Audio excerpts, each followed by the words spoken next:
Bonjour à tous, bienvenue dans ce cours d'électrocinétique.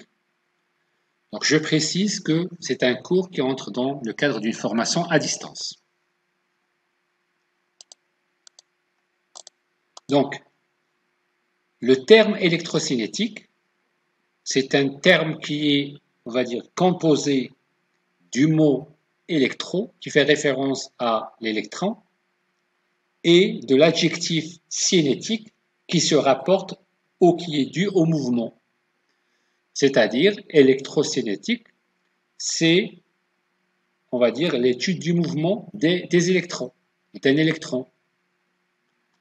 Donc, c'est une branche de physique de l'électromagnétisme qui s'intéresse à l'étude des mouvements des charges électriques en mouvement.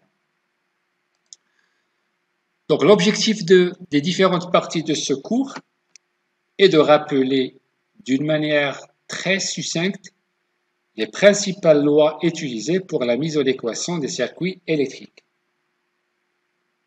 Donc, rappelons bien que ce cours est une discipline très essentielle pour l'électronique et pour l'électrotechnique. Donc,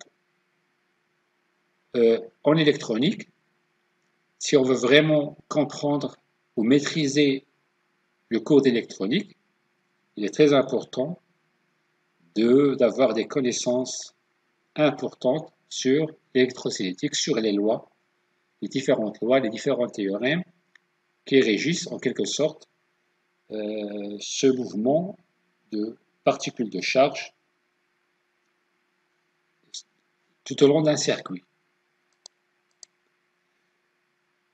Donc, en électrocinétique, on distingue les régimes continus, on appelle aussi des régimes stationnaires, on appelle aussi des régimes permanents, dans lesquels toutes les grandeurs électriques, à savoir l'intensité électrique, le courant, la tension, l'énergie, la puissance, tout ça, ce sont des grandeurs qui ne bougent pas dans le temps, qui restent constants dans le temps.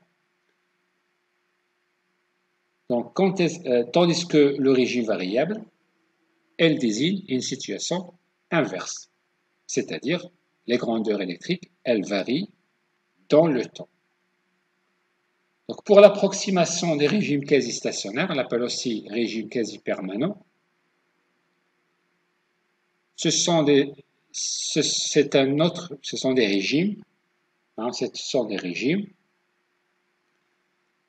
l'appelle aussi un régime lentement variable. Il y a une variation dans le temps qui est très très lente. Donc, c'est une approximation qui consiste à dire que quel que soit le régime, l'intensité du courant est la même en tout point d'une branche de circuit. Donc, on peut donner une certaine approximation qui régit ce régime en disant, par exemple, que cette approximation consiste à négliger le temps de propagation du signal électrique ou bien des ondes électromagnétiques vis-à-vis d'un temps caractéristique des grandeurs physiques. D'accord? Par exemple, si je prends le temps de charge ou de décharge d'un condensateur par rapport à un temps sinusoïdal imposé par un générateur basse-fréquence. Donc, cette approximation, vous la voyez, on peut la traduire en termes de dimension du circuit. Là, vous avez le temps. Il y a toujours la possibilité d'exprimer l'approximation en fonction du temps, en fonction des dimensions. Donc ici, l'approximation quasi-stationnaire consiste à négliger la dimension par rapport à la célérité sur la fréquence. Ou bien en termes de temps, le temps de, on va dire, on néglige le temps de propagation devant 1 sur la fréquence. Et évidemment, la fréquence d'un signal ou la fréquence d'une onde électromagnétique. Si on donne un exemple très simple, donc, imaginons que nous avons un circuit électrique qui a une certaine dimension de 5 mètres. Donc, quand est-ce qu'on a le régime ARQS ou ARQP? C'est lorsque la fréquence, donc cette relation-là, ou de celle-là, lorsque la fréquence, elle est très très inférieure par rapport à C sur L, ici dans notre cas, C c'est la célérité, donc le régime, l'approximation dans notre cas, c'est lorsque la fréquence elle est très inférieure à 60 mégas. Donc, tant que la fréquence elle est inférieure à 60 mégas, tant que je suis dans le régime ARQS, ou le régime lentement variable. Ou bien on peut raisonner pour un câble de transmission, d'accord? Un câble de transmission, il y a une certaine longueur, donc on peut toujours trouver l'approximation pour dire quand est-ce que je suis dans ce régime de l'approximation quasi stationnaire. Passons maintenant au dipôle électrocinétique. Donc, un dipôle électrocinétique, c'est un conducteur qui possède une borne d'entrée et une borne de sortie du courant. Donc, vous avez A, c'est une première borne, on peut la qualifier d'entrée, et B, c'est une borne qu'on peut la qualifier de sortie. Comme je peux inverser, ça ne va rien changer. Je peux déclarer B comme une borne d'entrée et A comme une borne de sortie. Donc, le dipôle, c'est ce système, d'accord, qu'on représente généralement par un petit rectangle et qui est caractérisé par deux grandeurs électriques qui sont duales, c'est la tension et le courant. Bon, si j'inverse et je considère que le B, c'est la borne d'entrée et A, la borne de sortie, je vais trouver que la tension, elle est inversée et le courant, c'est l'inverse, c'est dans l'autre sens. Donc, dans un dipôle, dans un circuit électrique, les dipôles peuvent être associés en série ou en dérivation, c'est-à-dire parallèle.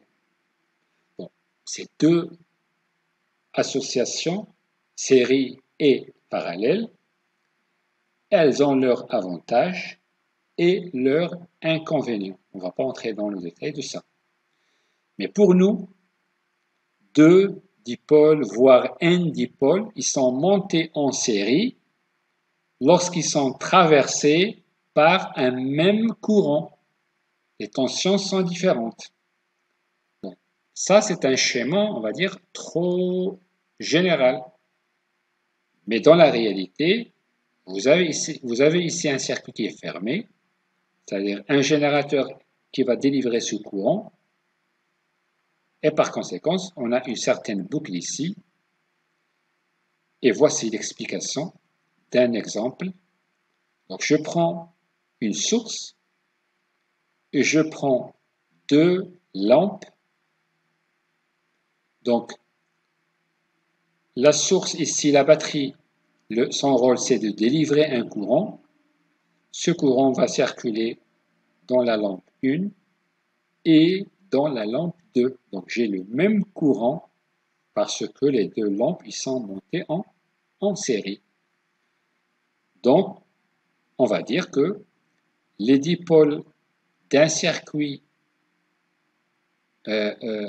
ne constitue qu'une seule boucle, il s'agit bien d'un circuit en série. Soit que vous avez une seule boucle, soit que vous avez ici, c'est clair que à chaque fois que j'ai des dipôles qui sont traversés par le même courant, avec des tensions différentes, là, je parle des dipôles qui sont montés en série et je peux généraliser vers n dipôles. Quand est-ce qu'au dipôle parallèle, ou bien on l'appelle aussi dipôle en dérivation, c'est que les dipôles, cette fois-ci, ils ont les mêmes tensions, mais les courants qui leur traversent, ils sont différents. Vous voyez un petit peu les différences, c'est que des dipôles en série, ils ont le même courant, tensions différentes. Des dipôles en parallèle, ils ont les mêmes tensions, mais des courants qui sont différents.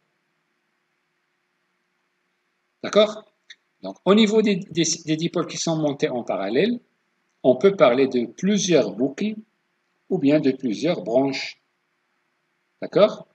Donc, ici, j'ai une première boucle ou une première branche, une deuxième boucle ou bien une deuxième branche, et j'ai une grande boucle ou une grande, on va dire, branche.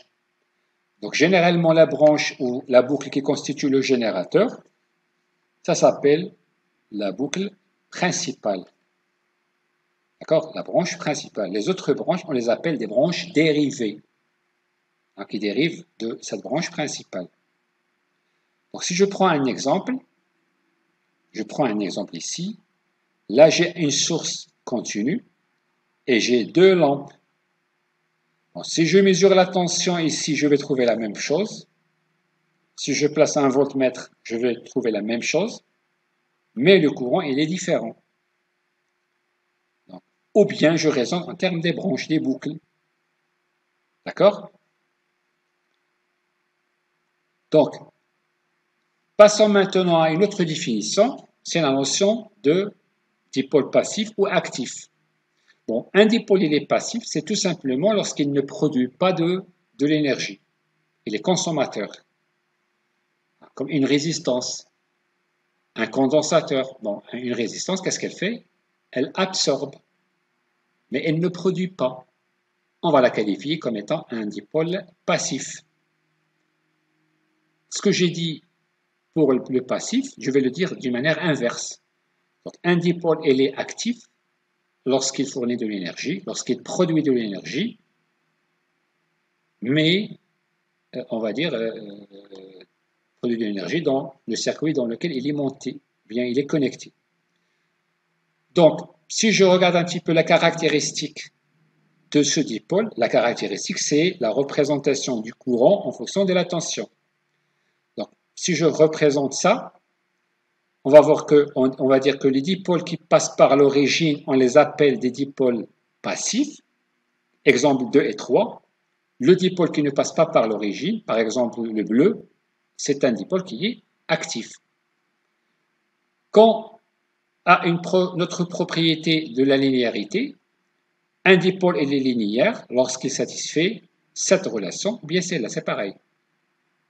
D'accord? Passons maintenant à la notion du courant. Donc, un courant électrique, c'est un déplacement d'un ensemble de porteurs de charges électriques dans la matière. Donc, on distingue principalement deux types de porteurs, les électrons qui ont des charges négatives dans les solides, dans les conducteurs solides, et des ions, plus on l'appelle des cations, les moins on les appelle des anions dans les liquides, dans les gaz. Donc, principalement, deux types de porteurs, les porteurs négatifs et les porteurs, enfin les électrons et les ions. Dans les solutions, on va trouver des ions. Dans les solides, comme les conducteurs métalliques, on va trouver des électrons. Rappelons que la charge élémentaire qui a un sens, bien qui a un signe plutôt négatif, est 1,6 10 à la puissance moins 19 coulombs. Donc c'est la charge d'un électron. Donc c'est une charge qui est négative. Contrairement à la charge du proton qui forme le noyau, et c'est une charge qui est positive. Bon, il est très important, donc à chaque fois qu'on veut calculer les grandeurs électriques dans un circuit, indépendamment de l'utilisation des lois que nous allons voir, il y a toujours une question qui se pose. Comment choisir le sens du courant? Parce que ça va nous aider énormément à faire nos calculs avec toute aisance. Donc c'est pour cela, nous allons voir maintenant ce qu'on appelle le sens conventionnel du courant. D'accord? Donc, le sens du courant, il résulte d'une convention. D'accord? Il y a une convention. C'est pour cela on dit, ou bien on parle, d'un sens conventionnel du courant électrique. Donc, par convention, et ça c'est très important, le courant électrique, il circule, donc le courant électrique circule toujours de la borne positive plus vers la borne négative moins à l'extérieur du générateur. Donc ça, c'est un sens qui est par convention. Donc si je trouve un sens inverse par rapport à ce sens conventionnel, c'est tout simplement, c'est un sens qui est inverse, c'est-à-dire il est négatif par rapport au vrai sens, qui est le sens conventionnel. Donc si je prends ce circuit, donc voilà, vous avez un générateur, une résistance, c'est une résistance de charge. Donc le générateur, vous avez le plus ici, c'est-à-dire vous avez un sens de déplacement de charge positive. D'accord? Donc le générateur, son rôle principal, c'est de faire bouger les charges qui sont dans le fil. Donc, un fil conducteur, comme nous allons voir, il est constitué par des charges libres. Donc l'objectif d'utiliser un générateur, c'est pour faire bouger ces charges-là. Et qui dit mouvement de charge dit un courant. Vous avez les charges positives qui vont se déplacer dans ce sens-là. Et vous avez des charges négatives, des électrons qui vont bouger dans le sens inverse. Donc, d'après cette convention, le courant ici, le sens conventionnel du courant sera dans ce sens-là. Donc ça, c'est le vrai sens du courant. Donc ça, on le laisse de côté, mais dans les circuits, dans les exercices, on prend un sens quelconque, on travaille, mais pour nous, on sait bien quel est le vrai sens du courant. D'accord? Donc ici, j'ai représenté on va dire en rouge, le sens des électrons, c'est le sens inverse du courant. D'accord? Donc ça, c'est très important. Donc je donne un exemple. Donc ça, c'est un générateur, c'est une pile. Ça, c'est une lampe, c'est l'équivalent de la charge. Et puis, vous avez ici un sens conventionnel de courant, ça va nous donner une valeur positive, 3000 ampères, par exemple. Je prends la même situation. Si je mesure un courant inverse, ça veut dire que parce que je suis dans le sens contraire. D'accord? Donc, une valeur positive, ça traduit le vrai sens conventionnel du courant. Une charge négative, ça traduit le sens inverse. Il est important de savoir l'influence du sens du courant sur les récepteurs. D'accord? Donc, il y a des récepteurs qui ne changent pas de fonctionnement, il y a d'autres qui changent de fonctionnement selon le sens du courant. C'est-à-dire, si je parle d'un sens du courant, comment ce sens peut changer? C'est en changeant le sens des générateurs, en inversant sa polarité. C'est-à-dire, on le place en inverse. D'accord? Donc, l'inversion du sens du courant dans un récepteur peut s'obtenir de deux manières différentes. Soit en inversant le sens du branchement du récepteur, soit en inversant le sens du branchement du générateur. Nous allons voir, c'est que certains récepteurs ont un fonctionnement qui diffère si le sens du courant électrique est inversé. D'accord? Regardez ici, vous avez votre générateur qui est monté de cette manière-là, donc forcément vous avez un courant qui circule dans le sens inverse des électrons. Et vous avez ici un récepteur de type moteur. Donc lorsqu'on allume le générateur, le moteur tourne, le moteur tourne. Donc il y a un sens dans lequel le moteur va tourner. Si on inverse le générateur, j'inverse le sens, les bornes du générateur, on aura toujours un courant, mais cette fois-ci dans le sens inverse. On va voir que le moteur va tourner dans le sens inverse également. D'accord? Donc, ces récepteurs qui changent de fonctionnement lorsque le sens du courant change, on les appelle des récepteurs polarisés. Et j'ai donné un exemple d'un moteur. Donc le moteur est un récepteur polarisé. Donc par définition, un dipôle est polarisé si son fonctionnement change quand on inverse le sens du courant qui le traverse.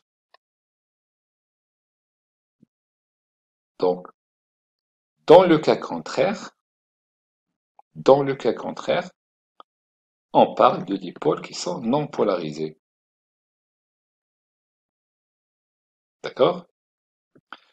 Si je prends un autre cas d'un circuit où il y a un générateur continu, il y a une lampe et une diode.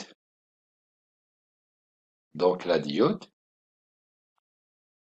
comme vous allez voir dans le cours sur les diodes, la diode, lorsqu'elle est traversée par le courant dans le sens anode-cathode, donc ça, ce côté-là de la diode, il s'appelle l'anode, ce côté-là s'appelle la cathode.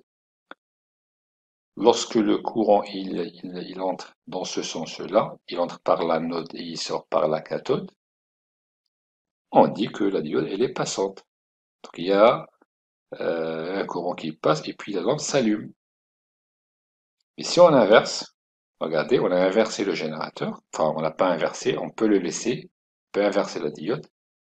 Donc j'ai dit au départ, c'est que j'ai les deux possibilités, soit inverser le générateur, soit inverser le récepteur. Donc ici, j'inverse la diode. Bon, lorsque j'inverse la diode, le courant, malheureusement, il est toujours le même. Mais cette fois-ci, il ne peut pas entrer par la cathode, il sort par l'anode. On dit que la diode elle est bloquée. On pouvait laisser la diode comme ça, et on inverse la polarité, on va tomber dans la même situation. D'accord? Donc ici, vous avez, on va dire, un dipôle qui est polarisé. D'accord? Donc la diode est un dipôle polarisé, parce qu'elle va changer de comportement selon le sens du courant.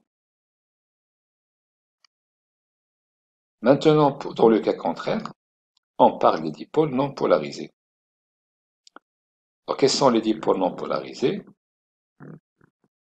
Par exemple, les fils de connexion qui relient entre le générateur et les éléments du circuit, les lampes, les interrupteurs, bien évidemment, sont des dipôles qui sont non polarisés.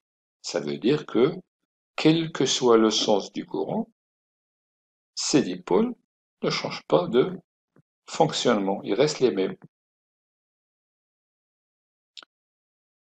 Ici, j'inverse le sens du courant, la lampe reste toujours allumée. D'accord? Donc, je suis en présence de ce qu'on appelle des dipôles qui sont non polarisés. Donc, la conclusion de cette partie-là, c'est que l'inversion du sens du courant n'a aucun effet sur une lampe.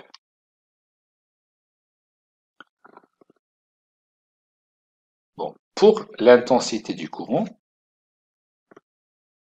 donc, lorsque je parle d'un courant, il y a une définition qui est très claire, ce que un courant résulte d'un déplacement de porteurs de charge.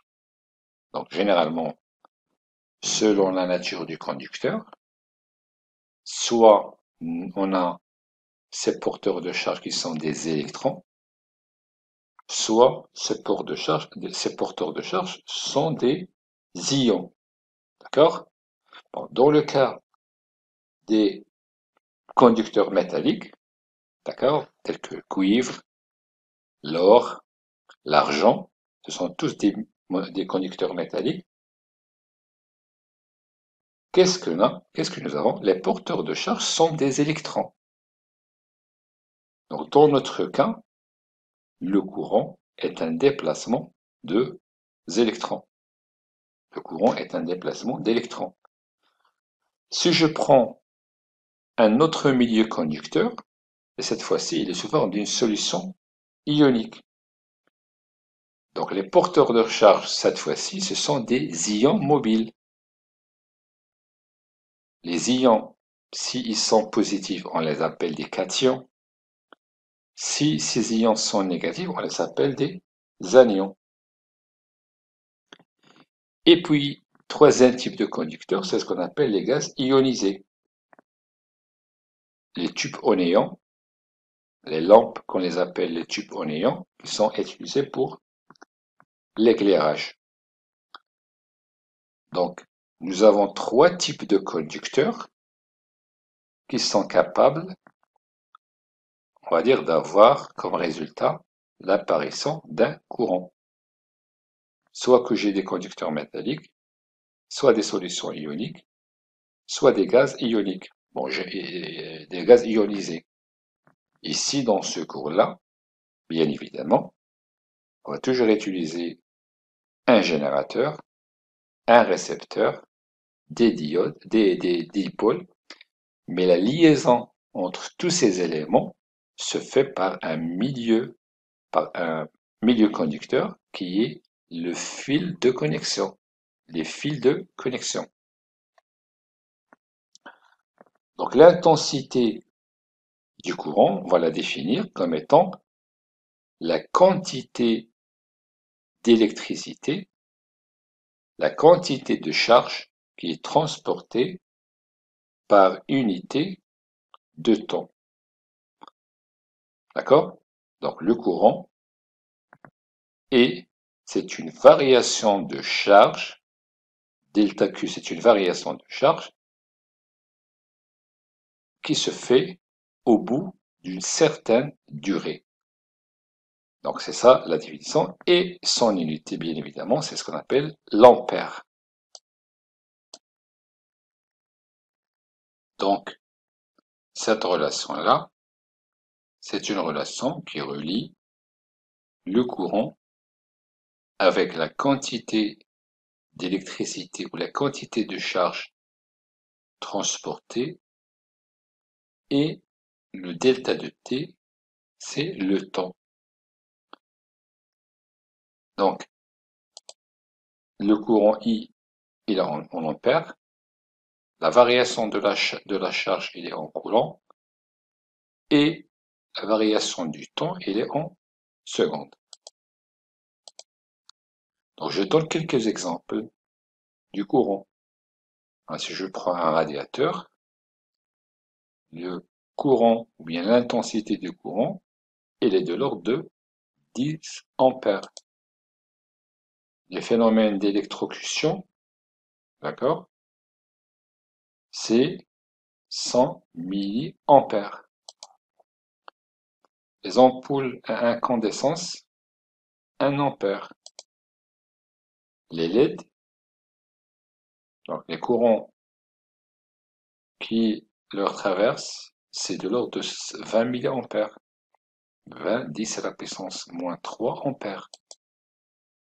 Pour les décharges orageuses, elles débitent un courant très important, c'est de l'ordre de 30 kA. Donc la mesure d'une intensité de courant, elle se fait avec ce qu'on appelle un ampèremètre. D'accord? Un ampèremètre, dont sa résistance, elle est faible. Donc un ampèremètre, c'est un appareil qu'on place en série, il est traversé par le courant, donc sa résistance interne, elle est faible. Donc, toujours lorsqu'on veut mesurer un courant, on utilise un ampèremètre, mais on doit le placer en série. Contrairement au voltmètre, qu'on doit le placer en parallèle, ou bien en dérivation. Donc, le symbole de l'ampèremètre, c'est grand A, et on le branche d'une manière en série, comme je viens de dire ça. Donc, bon, pour la tension, donc la tension électrique, U, généralement on la note avec la lettre majuscule U, ou bien la lettre minuscule, ça dépend du régime. Donc on préfère utiliser la lettre U plutôt que V, pour ne pas faire la confusion entre le volt, l'unité, et la tension. Donc la tension U est une grandeur qui génère la circulation des électrons dans un fil électrique. Donc, c'est une grandeur, ou bien cette grandeur est une différence de potentiel, ou bien un potentiel qui fait circuler les électrons du potentiel le plus élevé, c'est là où il y a le plein d'électrons, vers le potentiel où il y a le moins d'électrons.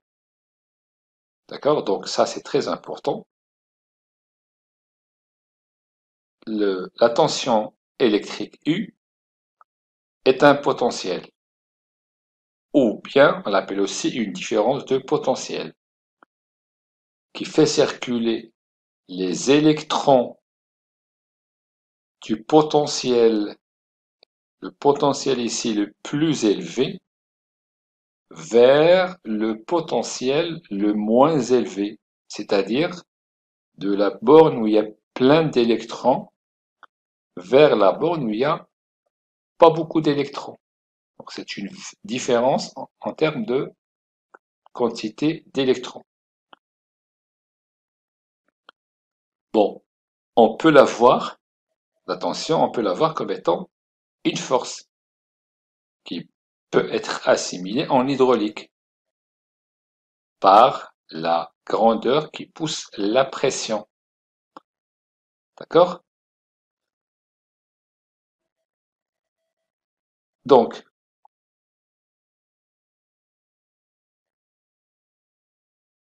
voilà, donc c'est une explication.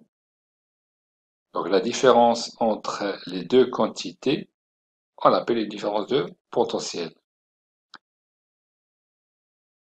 Donc finalement, La tension, c'est un déséquilibre de charge entre une borne où il y a plein d'électrons vers une borne où il y a pas vraiment beaucoup d'électrons. Donc c'est un certain déséquilibre entre les deux bornes. Et par conséquent, si on veut mesurer ce déséquilibre de charge, ou bien cette différence de potentiel, ou bien cette tension électrique, on utilise ce qu'on appelle un voltmètre. D'accord? Un voltmètre qu'on doit le brancher, cette fois-ci, en parallèle. D'accord? Donc le symbole de voltmètre, c'est le V. L'ampèremètre, c'est le A. Nous allons voir que le multimètre, selon le mode de fonctionnement, on peut l'utiliser soit comme ampèremètre, soit comme voltmètre, soit comme ohmmètre, mesurer la résistance, ainsi de suite. Bon, là, je donne quelques exemples de cette tension ou de cette différence de tension. Bon, je choisis un petit peu les valeurs normalisées par l'Office national de l'électricité et de l'eau potable ici au Maroc. Donc, la basse tension, pour nous, c'est lorsque la tension, elle est de l'ordre de soit 220 volts, soit 380 volts. Bon, 220 volts, c'est, on va dire, les applications du domestique. Bon, c'est ce que nous avons dans nos maisons. Et dans quelques industries, quelques applications, on a les 340, les 80 volts. Donc nous sommes en basse tension. Bon, la moyenne tension, c'est lorsque la tension elle est autour de quelques kilovolts. Donc ça, c'est normalisé par l'Office national de l'électricité et de l'eau potable. Les hautes tensions ou la haute tension, c'est autour de 60 kilovolts. La très haute tension, les 220-25 kilovolts. Donc là, je donne quelques exemples. Les piles, ce sont des sources de tension. Donc la tension délivrée, elle est de l'ordre de 3 volts. Une pile qui peut délivrer une tension de 9 volts. Une autre pile qui peut délivrer 4,5 volts. Ainsi de suite. Et là, vous avez les batteries utilisées dans les voitures qui délivrent des valeurs de 12 volts. Voilà quelques exemples de grandeur de cette tension. Puisque notre circuit que nous allons traiter, il comporte toujours un générateur, donc il est très important de définir c'est quoi un générateur. Donc un générateur, c'est tout simplement un appareil qui produit de l'énergie. Généralement, c'est une énergie électrique. Mais c'est une énergie qui a été transformée à partir d'une autre forme d'énergie. D'accord? Donc, ce que le générateur génère finalement, c'est de l'énergie électrique, mais à partir d'une autre forme d'énergie. Ça peut être une énergie mécanique, une énergie chimique, selon le type de générateur. Donc, si je prends un générateur, d'accord, par exemple, si je prends un alternateur pour l'éclairage d'une bicyclette, bon, ça demande ce qu'on appelle une dépense de travail musculaire. Donc, le fait d'appuyer sur les pédales, ça génère ce qu'on appelle un travail. Et par conséquent, dans notre cas, l'alternateur est un générateur. Il va convertir de l'énergie mécanique en énergie électrique. D'accord? Donc, l'alternateur, c'est un générateur qui transforme une énergie mécanique en énergie électrique. Si je prends une dynamo industrielle, Également, je peux la considérer comme un générateur. Elle convertit de l'énergie, cette fois-ci thermique, en énergie électrique. D'accord? Si je prends une pile, je peux la voir comme un générateur. C'est-à-dire, c'est transformation d'une énergie chimique en énergie électrique. Une centrale nucléaire. Hein, les centrales nucléaires qui sont utilisées pour, pas pour des applications, on va dire, c'est usage pour l'éclairage, pour l'alimentation. Une centrale nucléaire, c'est également un générateur qui qui nous fournit une énergie électrique, mais à partir d'une énergie nucléaire, à partir des rayonnements, des types de rayonnements qu'on trouve en nucléaire. Une cellule photovoltaïque. Également, je peux la voir comme étant un générateur. Elle permet de convertir une énergie lumineuse en énergie électrique. D'accord? Et puis, ce qui reste, une centrale thermique, ça permet de convertir une chaleur, une source de chaleur en énergie toujours électrique. Voilà les quelques exemples des, on va dire, des générateurs.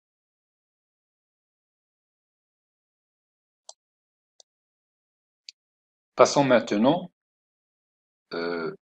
à ces générateurs qui sont finalement, bien, en fin de compte, ce sont des sources de tension et de courant.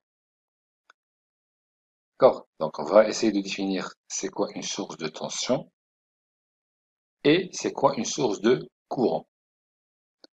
Donc, une source de tension, elle désigne les dispositifs qui sont capables de produire ce qu'on appelle une force électromotrice. D'accord? Bon. Une source de tension, normalement, elle ne produit pas de force. Elle produit une tension. Donc, on l'a appelée une force électromotrice. D'accord? Force électromotrice. On l'a appelée ainsi parce que le générateur ou bien la source de tension, elle est généralement reliée à, on va dire, à des fils de connexion. Et ces fils de connexion, c'est exclusivement du métal, c'est du cuivre. Et qui dit cuivre dit des charges qui sont libres. Et donc la source de tension, qu'est-ce qu'elle fait? Et il va produire un mouvement de décharge. D'accord? C'est comme vous avez une force qui va faire bouger les charges pour se déplacer et pour produire ce qu'on appelle un courant. Donc une force électromotrice, c'est pas une force, mais c'est quelque chose qui est homogène à une tension, qui s'exprime en volts, et tout simplement, puisque son rôle principal, c'est de faire bouger les charges électriques libres, on l'appelle comme ça une force électromotrice. Donc cette force électromotrice est le plus souvent fournie par un générateur électrique qui impose une tension électrique à ses bornes. Bon, les sources de tension, on va dire, ils sont différents, ils sont nombreux, enfin ils sont nombreuses. On peut distinguer les sources de tension stabilisées les sources de tension symétriques et les sources de tension ajustables.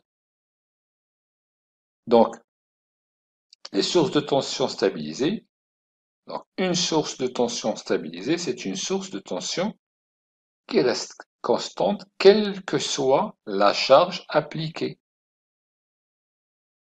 D'accord? Donc, je représente un petit peu, ou bien je fais une représentation théorique. Donc, une source de tension, elle est représentée soit par un générateur en série avec sa résistance série interne, ou bien un générateur représenté par sa force électromotrice Vs et une résistance qui s'y est montée cette fois-ci en parallèle. Ici, vous avez le modèle d'une source de tension avec une résistance interne en série.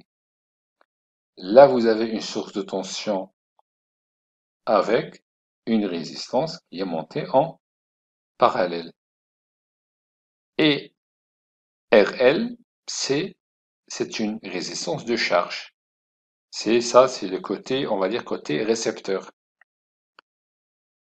D'accord? Donc, on va dire que une source de tension idéale ou bien parfaite, dans ce cas-là, c'est lorsque la résistance, elle tend vers zéro. D'accord? Donc, c'est pas uniquement pour une source de tension, pour un générateur d'une manière générale. Donc, comment peut-on savoir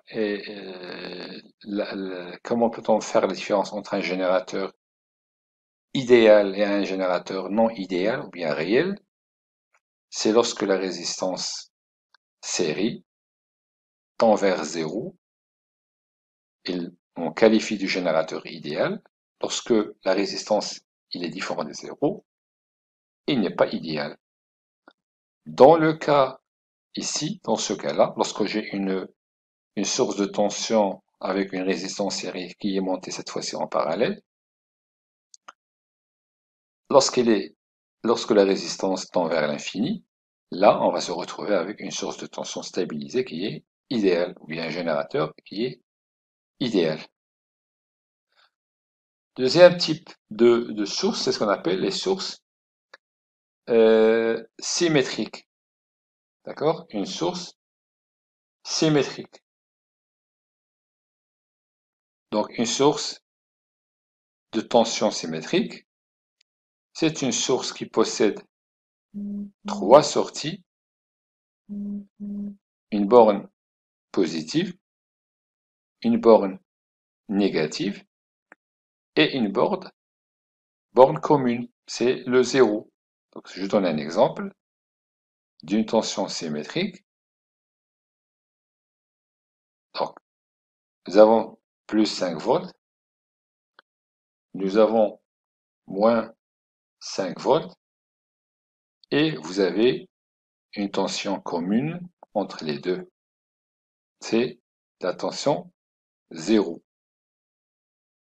Donc, les caractéristiques de la source du côté positif, elle est inverse avec les caractéristiques du côté négatif.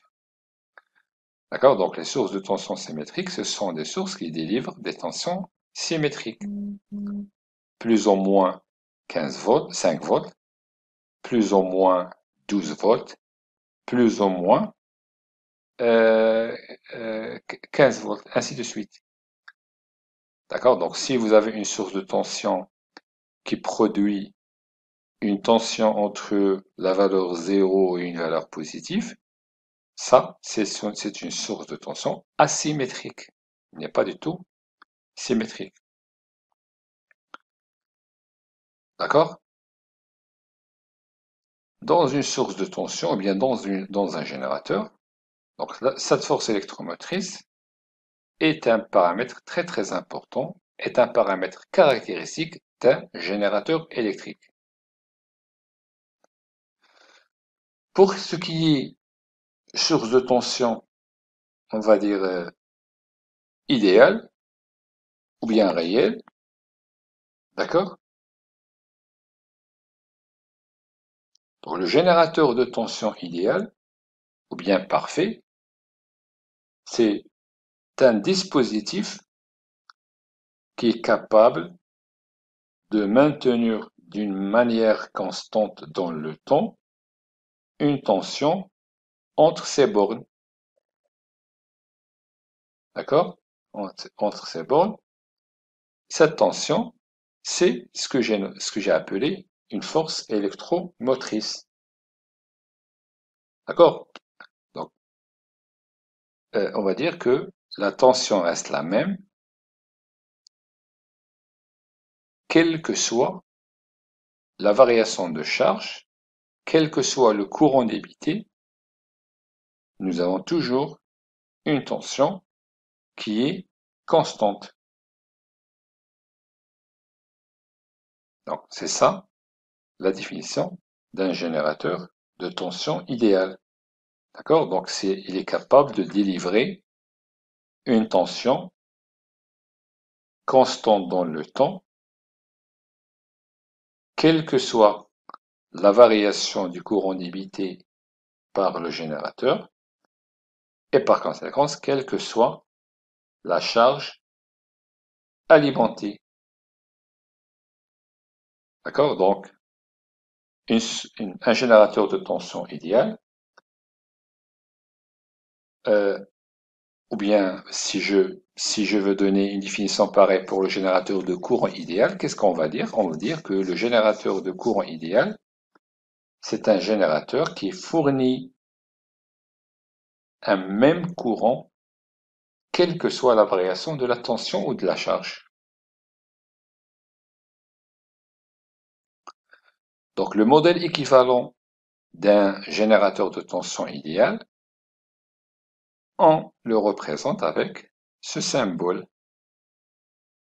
Vous avez une borne positive, une borne négative, et vous avez cette variation de potentiel et le courant. Donc ça, c'est un symbole d'un générateur de tension idéal. Donc ici, la résistance série, elle est nulle. Donc cette résistance série, généralement, c'est une résistance qui mesure les imperfections du générateur. C'est-à-dire lorsque la résistance elle est nulle de série, ça veut dire c'est un générateur qui est parfait, il est bien. Donc si je trouve un générateur avec une résistance série qui est non nulle, ça veut dire qu'il y a quelques imperfections dans ce générateur. Donc si je représente la caractéristique de ce générateur, caractéristique c'est la tension en fonction du courant. Donc, regardez bien, la tension elle est constante, quel que soit le courant débité.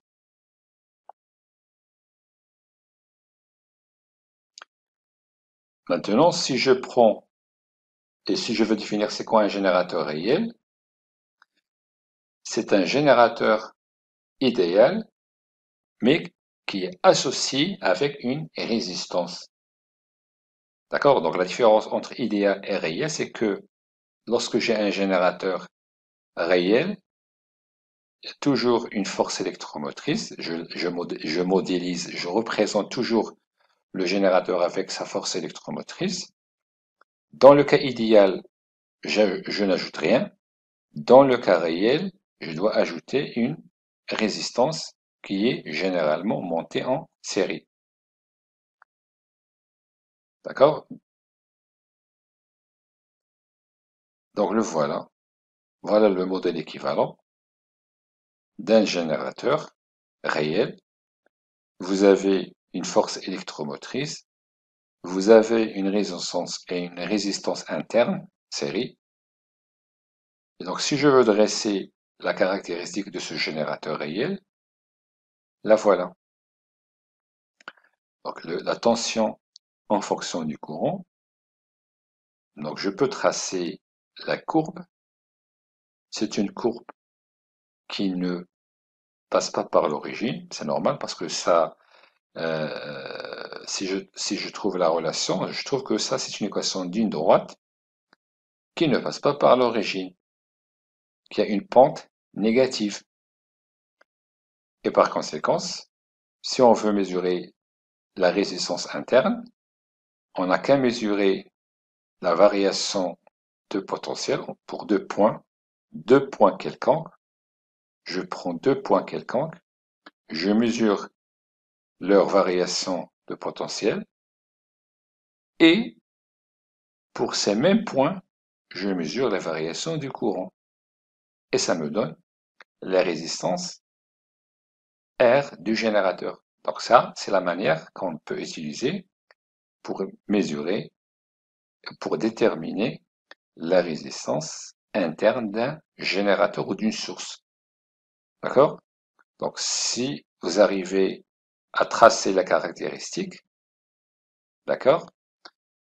Vous allez remplir un tableau avec les valeurs de tension, avec les valeurs du courant, vous allez tracer et à partir de la courbe, vous êtes capable de déterminer avec exactitude la valeur de la résistance qui n'est autre que la variation de potentiel sur la variation de courant en prenant deux points différents qui vont nous donner une variation de tension et une variation de courant.